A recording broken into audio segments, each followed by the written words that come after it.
So guys, the kind of thing happening under APC government is alarming. The kind of atrocities happening under APC government is alarming. You'll be shocked to hear everything I'll tell you in this video. These are happening under Tinubu government and nothing is being done. No investigation, no probing, nothing. Everybody just gets away with their evil deeds when they are under APC government. Here I say that US firm briefs Trump administration on Nigeria fake DG controversy, vows Congress investigation. I will show you guys everything, starting from the chief of staff to the minister of works. Many of them, even to Wiki, all of them have something that they should be investigated for.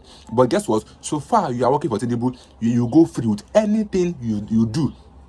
And here also say that US firm briefs Trump administration on fake presidential council saga. That means they are telling Trump that they should investigate in Nigeria. They should investigate in Tinubu government. Everything happening. Because the level at which it's going is alarming. I want to show you everything happening under APC government that nobody is paying attention to. Here say that it's posed. Tinubu government padded 2026 budget with multiple constituency projects worth trillions of naira, allocating projects through inappropriate agencies, making it harder for Nigerians to hold government accountable. This means that they are using a means that will be hard for them to be accountable to extort Nigeria's money.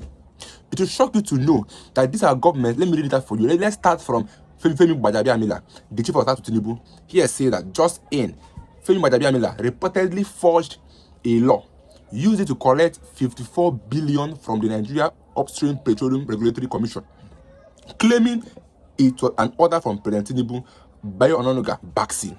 All this happening under APC government. He forged a law, used it to collect 54 billion naira. Billion, not million. These people no longer collect in millions. They don't collect in billions and trillions because they know that nobody will ask them to be accountable for it. Now he forged a law and used it to extort 54 billion naira from a Nigeria Upstream Petroleum Regulatory Commission. He allegedly demanded 4% of the NU PRC's revenue to be split into 2.5% and 1.5%. The latter will be for upgrading of crude oil and gas metering and transparency system. This does not exist in this context. It was his way of illegally collecting money to himself. All this are happening under APC government and nothing is being done. Imagine forging a law. This is actually this is a crime that you should stay in the prison. But so far you are working under APC government. Anything you do in Nigeria, you will go scot-free. And then someone else said, I keep on reading. This is a very shameful thing. Here it says, I wasn't surprised by 6.4 billion budget for the World Cup we missed after Tinubu put someone who stole billions in charge of budgeting. They budgeted 6.4 billion naira, and don't forget that Nigeria did not go for the World Cup, but our government budgeted 6.4 billion. Like I said, they now work in billions, not in millions. They collected or they budgeted 6.4 billion naira for the World Cup that Nigeria did not go. We did not qualify, but our government are budgeting 6.4 billion. These are the things they do so that they will not be accountable for how they used our money. Now let's move to David Umahi. We all know him. He's the Minister of Works of Tinubu. Here I say that investigators claim Minister David Umahi left Ebonyi residence after physiotherapist Mary Habila was found unresponsive. He left his residence after physiotherapist Mary Habila was found unresponsive. What happened? Or they are asking questions. What happened to that lady? Guess what? Nobody is asking David Umahi any question. The police is not asking, the army is not asking, the government is not asking, and they will allege that under David Umahi, they have lost 5 contractors. Where are those 5 contractors? Under David Umahi, someone is coming out to challenge Peter Obi, but yet we have this kind of track record. Here also said that police investigators challenge Mr. David Umahi's account of Mary Habila's death, insist on autopsy, reject plot to release body for burial. They are insisting autopsy. They want to know what really happened to Mary Habila. Because if this goes unpunished, they will continue buying people. All in the name of politics. All in the name of politics. And he also said that Rulak demands fresh probe into disappearance of 5 Nigerian engineers in Ebonyi. Questions DNA evidence. These are happening under David Umahi. These are happening under David Umahi. What is really happening? What is this government turning into? Because all this have been exposed. And also, let's go back to the chief of staff, Gbajabiamila. Here says that Tinubu knows his chief of staff, Femi Gbajabiamila, sells appointments. SDP president candidate Adewolu Adebayo. And here also said that I borrowed 400 million to buy appointments in Tinubu government.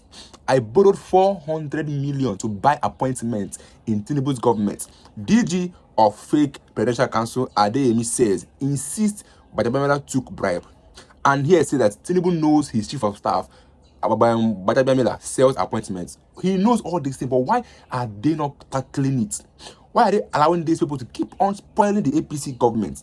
They are spoiling their name to the extent that they are informing Trump to come and probe into the APC government. Like I said, guys, let me get your views in the comment section, guys. Don't forget to leave a like and a comment. I'll see you guys in my next video. Let me tell you, if today Dave Umahi, you're on the ballot, Aki Umahi is on the ballot, or Yemi Osinbajo is on the ballot, Ndibo will vote for Yemi Osinbajo. Ndibo will vote for Aki Umahi before you, because they know who you are. If today election is conducted in your own village, Dave Umahi, between you and Alex Oti will beat you hands down. If the election is conducted today in your village, Dave Umahi, between you and Peter will beat you hands down. Without doing it, without manipulation, without buying votes. Good morning, ladies and gentlemen. I am Nemekonyeka Wabiri. The presidential election is coming up next year. There are three key consequential candidates in the race. The incumbent Bola Ahmed Tinubu, Peter Gregory of the NDC, and Atiku Abubakar of the ADC. You will never see or hear any northerner, governor, former governor, ministers in Tinubu's cabinet attacking Atiku, abusing Atiku. But in the southeast, you will see former governors, you will see ministers. Every opportunity they want to ridicule P2P, they want to abuse him, they want to attack him. Most especially Dave Umahi. You know, I want to address Dave straight this morning. You know, what actually got me angry was he called himself the lion of the southeast. Upon what basis and indicators, upon what yardstick did Dave, a kitten thinking that he's a lion of the southeast, a lizard thinking himself a crocodile? Let's interrogate matters. You know, it's high time we call these guys to order. Dave was always bragging, oh, I became a billionaire at 25. Hey, Dave, can we interrogate even your billionaire status and how you became a billionaire at 25? If you ask me how Aliko Dangote become a billionaire, I will tell you. If you ask me how Chinedu Cheru of Hotspot became a billionaire, I will tell you. You don't become a billionaire overnight. There are track records of how somebody grew from the scratch. If you ask me how Coach Charlie became a billionaire, we can track it. What kind of nonsense is this? Always talking loquaciously. This is a man who's called himself professor of works, professor of road building. You embarked on a 700-kilometer coastal road project, worth over 11 billion, without any environmental impact assessment test.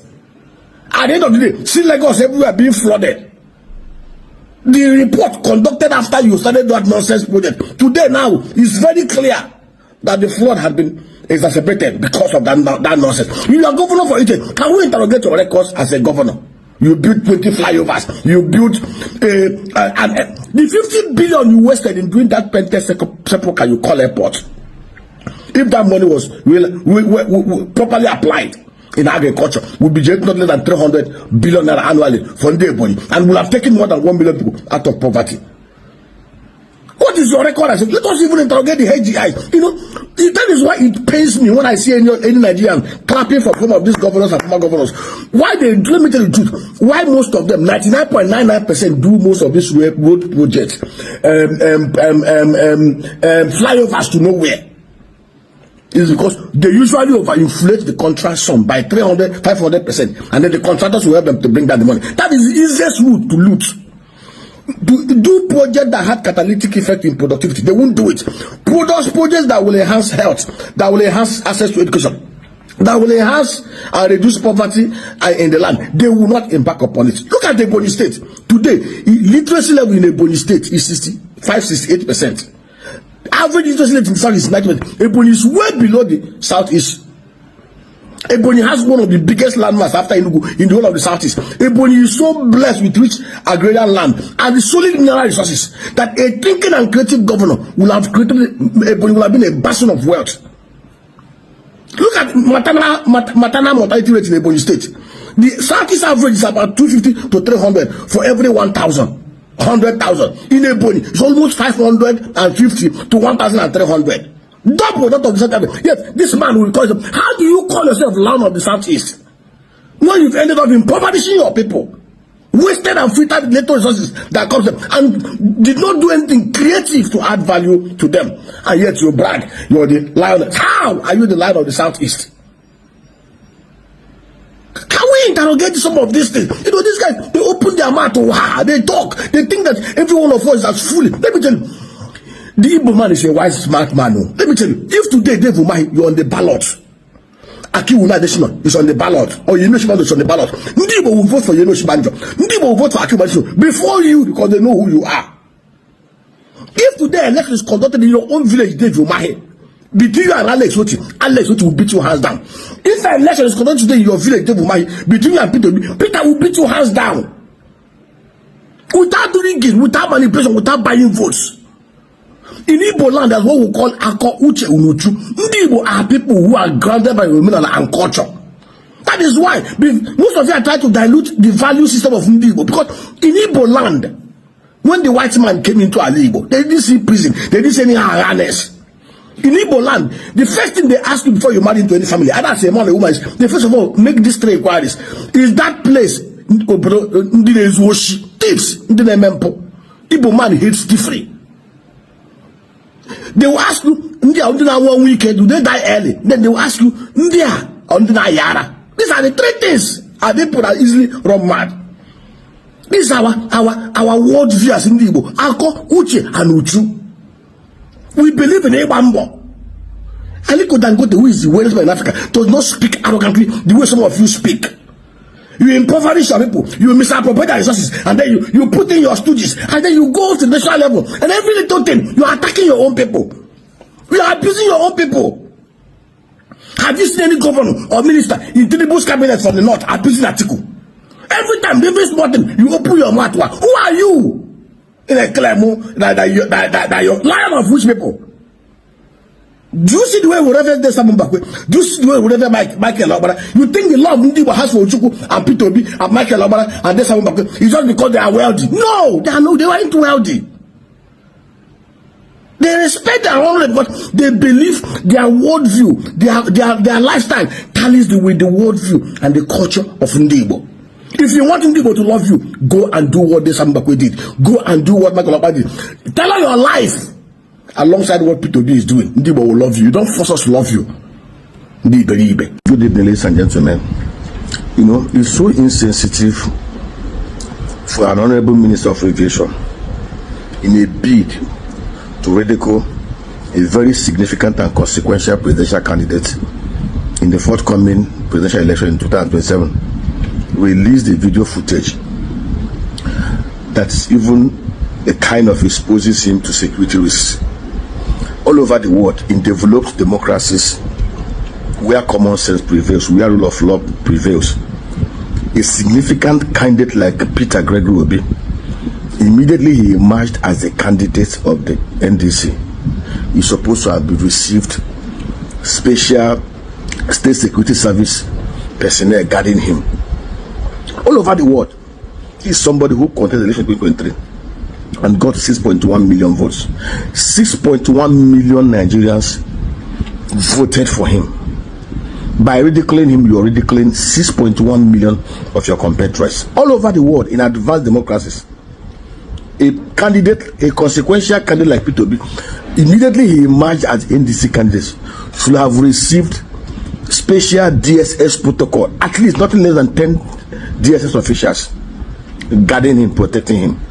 That he even had to park his car on the road, not at the VIP section, is also something that proves and confirms everything he has been saying, that the current government is hounding him, harassing him. Keyamo has actually ended up ridiculing the presidency and confirmed everything Peter Obi said. Think about this. a significant, consequential presidential candidate is entitled to every VIP protection and treatment. And even a sitting president deserves, because he actually stands a chance of becoming Mr. President. But in Nigeria, where lawlessness and impunity reigns, Keyamo, in his desire to dance more than this regular dance, in the desire, just the like sprinkling antics, I'm sure in his mind he thinks he's trying to, you know, show so much loyalty to President Tinubu, but he has ended up ridiculing the government, ridiculing Nigeria, ridiculing Nigeria. The whole global world is watching. The West, they are watching. They are looking at us and they are wondering, are we normal? In his mind, even the reason of telling Peter must have to apologize or you go and pay a fine. Look at how ridiculous. Anyway, there is something Daniel Bwala said. The human brain functions 24/7, 5 days, until when they join APC, it stops and ceases to function. May God have mercy on us.